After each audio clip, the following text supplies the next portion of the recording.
Today's video is a super fun one. Look at this cupcake. I love it. I think it's so fun. And it's super, super colorful, which is crazy awesome. That's my favorite part about art projects is when they're so colorful, like my colorful wall behind me. So today's project is this fun cupcake, and I hope you enjoy. Let's get started.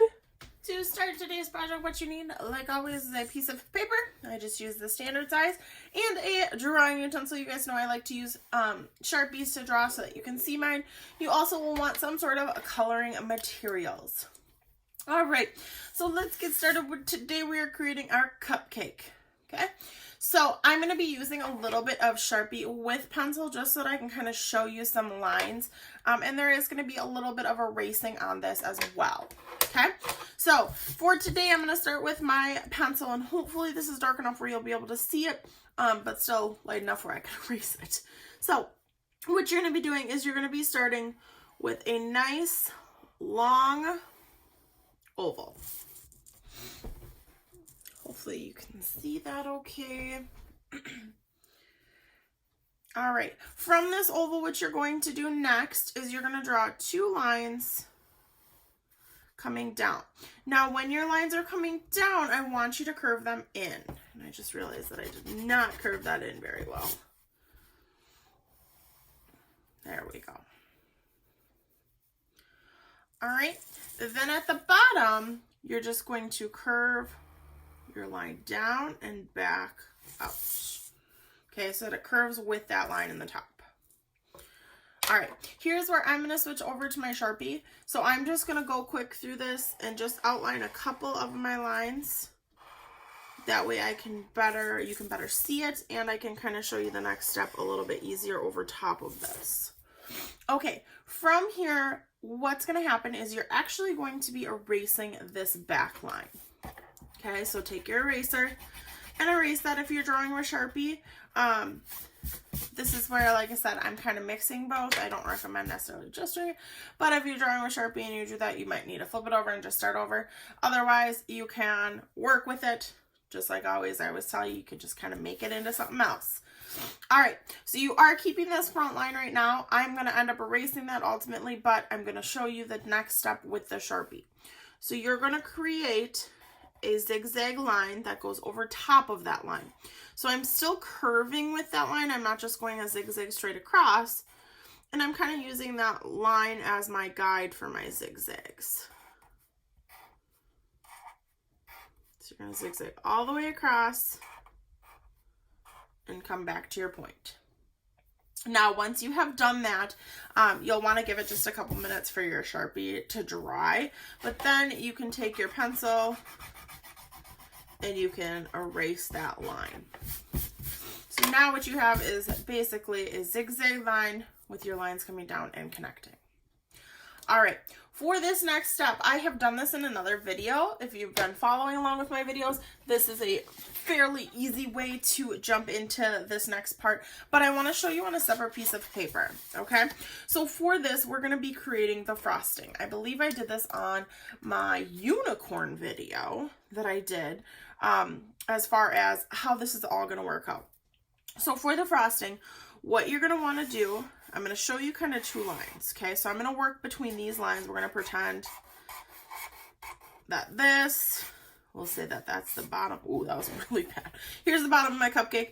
I'm drawing these guidelines just to kind of show you how this is going to work. So when you're doing this, you need to think of the letter S. It's best off to turn your paper just like I have, and you're literally going to write the letter S. Now, you don't want to do an S like that. You want to draw an S kind of like you were actually taught most likely in school. So you're going to come up and around and down and back up. So you want to draw an S the right proper way in order to really get this to show up. Okay, so then you're going to start down just a little on your image, and you're going to draw that S. And if you notice, I'm staying within these guideline marks, but I also kind of touched down here so that I could see where my frosting is going to end up meeting. Now I'm going to go and I'm going to do it again. This time you're going to go kind of down, and you're going to start yours down farther and in farther. So then what you're going to do is an S that's a little bit smaller. And And if you notice, I connect to my other S every time. So I start down a little, connect to that tail, bring it back up, and I just keep repeating that process. And what this is going to do is this is going to create your fun little frosting. And then to end it off, wherever you end with that S, I always just curve it up and bring it back down. Okay, so again, I drew guidelines on this one. On this one that I'm going to show you, I'm not going to do that. But one more time, so all it is the letter S. I'm just drawing the letter S, and I'm just connecting and making them a little smaller as I go. So if you need to draw the guidelines, draw that with pencil. Draw your guidelines out, and then you can stay within that little space. Okay, so that's how it should look. All right, so now I'm going to draw it on my actual project. So again, I'm going to start, draw a nice big S. And if you notice, I didn't necessarily connect down here. I'm going to show you how to do that if you decide not to. That's okay. Okay. I'm going to move in, draw my next S. Like that. Next one. And I'm going to keep going until I feel like, maybe I'll go one more, till you feel like you're actually where you want to be with your frosting. Okay, so I think I'm going to go to this point. So again, for the top, I just take where I ended off my S, I bring it up, and then I just curve it back out so that it looks like it comes to an end.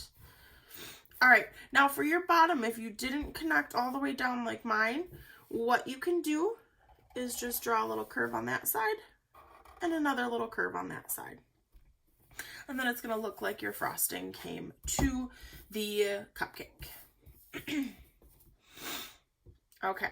Again, if you need to pause the video and go back and rewatch that, definitely do that. I know this is a little tricky. I'll just show you one more time on here. So it's just the letter S's. Like I said, I drew those guidelines on this one so that I made sure to follow and get smaller. That's the hardest thing that I see a lot of students struggle with too when we do this project, is that it is harder to get smaller as you go. So you just want to stay within those guidelines, and that makes it a little bit easier. All right, so let's continue. What we're going to do next is we're going to work on making the rest of our cupcake wrapper actually look like a wrapper. So from here, you're going to go into the center of one of your zigzags on the down. Okay, so there's the down and the up, and you're going to connect it down. Okay, you're going to do this on every single one. Now, your first two in the center are pretty much going to be straight down, but you're going to kind of curve them as you go out. So for example, this one's going to curve a little bit, this one's going to curve a little bit, and this one's going to curve a little bit. See how it angles with it? That helps us create that three-dimensional look. Okay, now this is going to curve the other way because it's coming from the other side. Just like so. Okay. Now, of course, with the cupcake, in order to really see lights and darks, you would actually have a line in between on the up as well. So you can go ahead and just connect those from the up to the down too. So it should be right in between. Ooh, some of my lines are not straight. That's okay.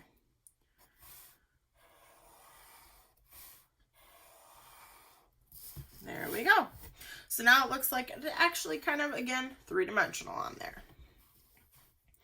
All right, next we're going to put our cupcake on a table or on a tray or something. So we're going to draw the base so that it looks like it's actually grounded onto something. So you're going to turn your paper sideways, and about halfway through your cupcake pattern, you're going to draw a line. You're going to stop when you hit your cupcake wrapper. You're going to kind of follow through, and you're going to connect through the other side to the edge of the paper. So now it looks like it's sitting on a piece of paper, a napkin, a shelf. It could be anything. So what you draw on that then is up to you as far as where you want to have your details in that. Okay, so from here, now you are ready to kind of add some of your other details. If you want to draw little sprinkles, you can draw them. If you want to color them, you can color them. If you want to add a cherry on top, go ahead. If you want to make it, I don't know, whatever you want to make, it's totally up to you. You can color it or you can draw it. That's always the option too on that. as well. So, and if you want to draw some kind of details into your background, you may do so. I may draw a couple, I was kind of thinking some balloons maybe in my background. So I'm going to fast forward through this next part. Again, just like always, your background is your creativity, and how you color and do your cupcake is completely up to you. I will pop back on at the end and kind of show you and explain what I did when I was coloring mine so that you can see. So you can fast forward this part and see how I color mine and then color yours, or you can color yours and then pop back with me. It's totally up to you. But I hope you have fun drawing your cupcake. Hopefully maybe there's somebody who has a birthday right now during all of this stuff going down, and you can draw them a cool cupcake to give them. Of course, via social distancing, but hey, it's still fun. So, all right, we'll see you soon.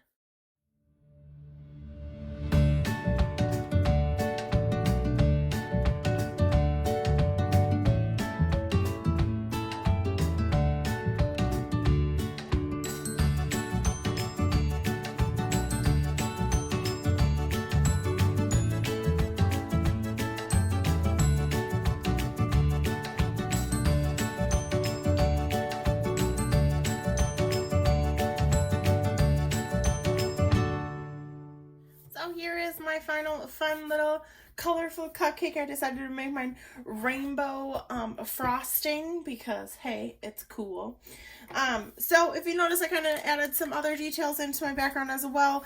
I added some balloons and some confetti because I thought that was going to be super fun. So you guys can, of course, like I said, color however you want to. Just make sure when you're all done,